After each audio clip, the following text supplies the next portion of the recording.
توی بخش قبلی با مراسمات آغازین عروسی گرجی‌های ساکن ایران آشنا شدیم.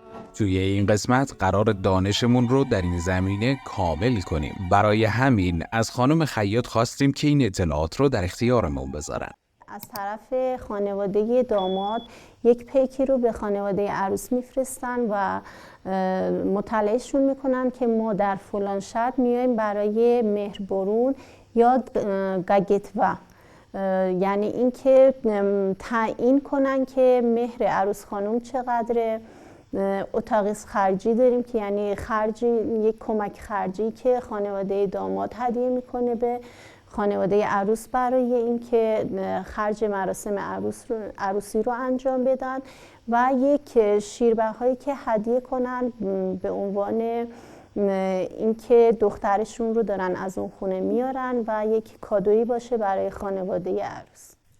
بریم به روز مهربرون.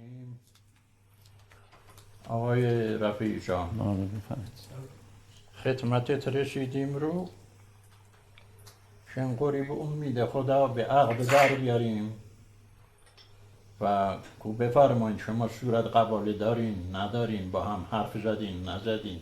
در مورد حالا اون قرآن که حتما باید باشه، اون چند تا شاخ گلی که اینا تبرک میشن و شاخ نبات که اینا که اصله باید حتما باشه. باقی موارد هم حالا نسبت به مواردی که حالا شما تو این قسمت مهارت دارید، به هر حال چند تا دختر شاید شوهر داده باشید، شما بفرمایید، حالا ما هم در خدمت. فقط بایستی نفر رو بشناسی، به کی دختر بدی، تو چه خونه میره، بزرگش کنی، به دست کی بدی. برادرها اونا فقط مهمه و الا نمیدونم چندی بده و چندی نده دستشون درد نکنه. آقای رفیقی الان خودش پیش قدم میشه کمش کنید. خیلی ممنون. و این برنامه روز قباله برون یا همون مهربرون مجلس مردونه برگزار میشه. بزرگان فامیل عروس و داماد توی خونه عروس خانم جمع شده و مهریه و شیربها رو تعیین میکنن.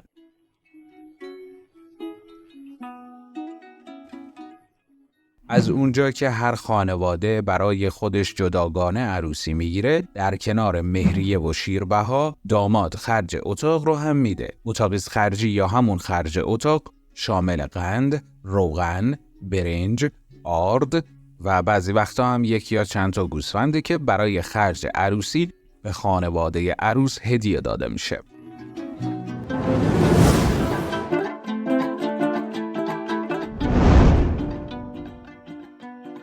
یکی از رسوم گرجی‌ها اینه که بعد از مراسم عقد و تا زمان عروسی در مناسبت‌ها و اعیاد ملی و مذهبی خانواده داماد هدایایی رو برای عروس میبرن. به این رسم در زبان گرجی یرزی میگن. این هدایا شامل یک تکه طلا، پارچه، خشکبار، شیرینی و وسایل آرایشی و بهداشتیه. یک هفته مونده به عروسی طبق آیین قدیمی گرجی‌ها 2 دختر نوجوان از فامیل عروس و 2 دختر هم از طرف فامیل داماد برای دعوت به در خانه اقوام و آشنایان میرن. صاحب خونه به شادباش این آیین هدیه‌ای به این دختران نوجوان میده. هدیه ها غالباً از محصولات کشاورزیه، مثل گردو و بادوم یا حتی یک ظرف کشمش.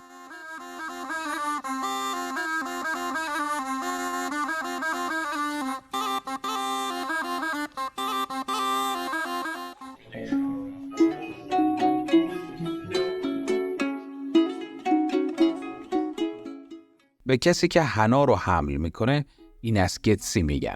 مجلس حنابندان یا ایناسقمه به اصطلاح خودمون به زبان گرجی ها ایناسقمه میگن. خانواده داماد برای عروس خانم حنا میبرن و حنا رو مادر عروس خیس میکنه، میاره جلوی بزرگان فامیل داماد که حنا رو آوردن میذاره و بزرگ فامیل داماد با اجازه بزرگ فامیل عروس خانم روی دست عروس خانم حنا میذاره.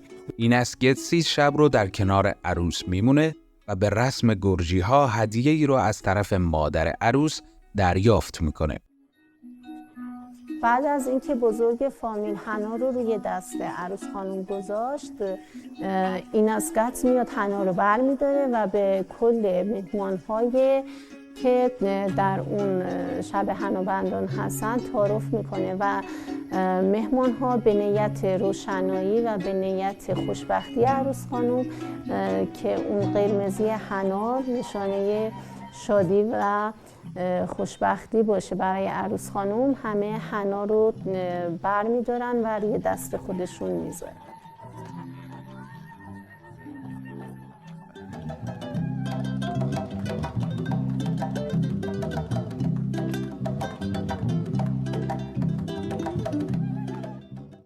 عصر روز عروسی فامیل داماد جمع شده و به خونه عروس خانم میرن. وقتی که همه به دنبال عروس میرن، داماد در خانه خودش میمونه و به جای خودش برادر بزرگتر یا عموش رو به دنبال عروس میفرسته.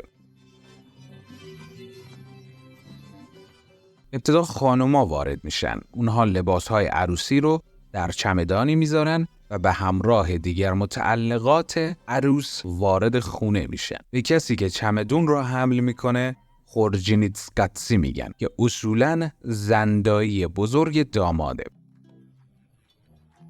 چند تا دختر بالای سر عروس پارچه‌ای میگیرن که به اون پارچه در آیین گرجی ها حجاب میگن. خورجینیتسکاتسی به ترتیب لباسهای عروس رو در میاره و به حاضران نشون میده.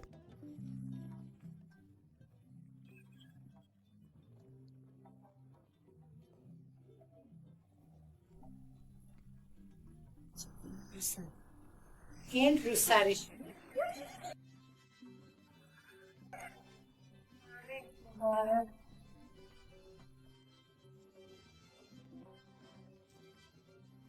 اینم کمربندش،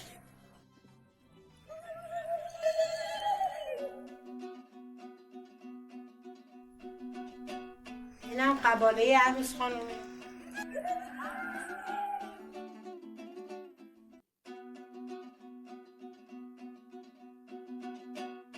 بعد از نمایش لباس عروس برای خانمای فامیل، عروس زیر حجاب لباس عروسی خودش رو به تن کنه. حالا اون آماده رفتن به خونه بخته.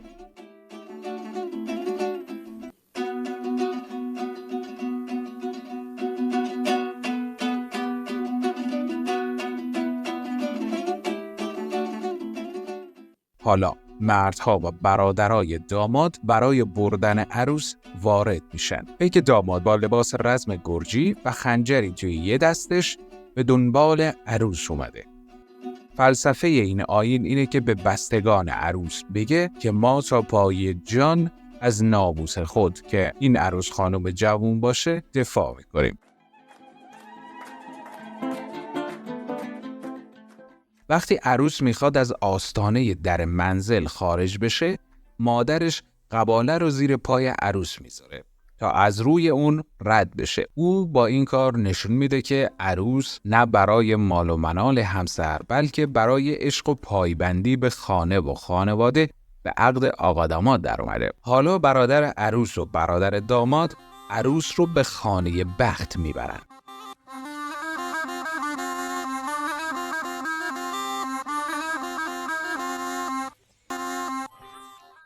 عروس در آستانه در میسته و منتظر پا انداز میشه.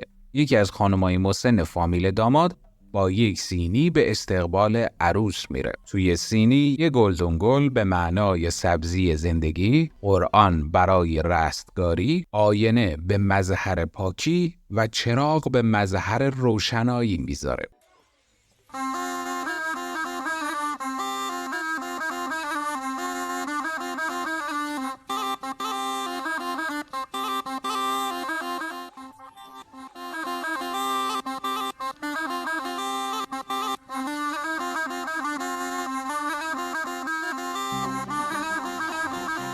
پس از پا انداز داماد با 2 ظرف روی بوم میره و روی سر عروس 1 ظرف آب و چند مشت گندم میریزه. گرجی ها بر این باورن که آب و گندم پاکی و برکته که داماد به سر عروس و آستانه خونه خودش میریزه.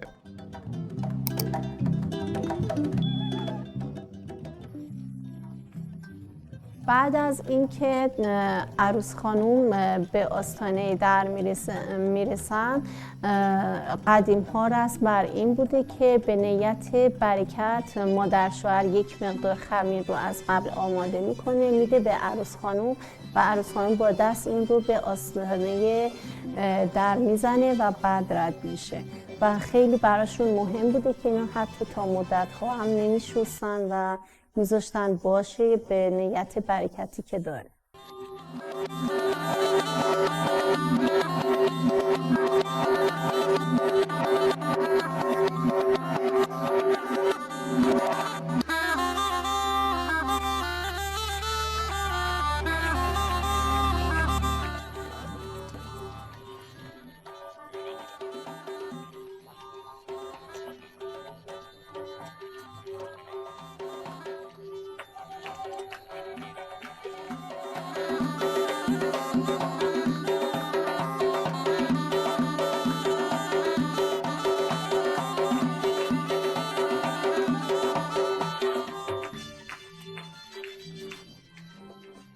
این هم از مراسم عروسی اقوام گرجی که میتونید همه قسمت‌ها رو از پلیلیست مربوط به خودش ببینید. منتظر نظرات شما هستیم. حتما پیشنهاد خودتون رو در مورد موضوع ویدیوهای بعدی برامون کامنت کنید.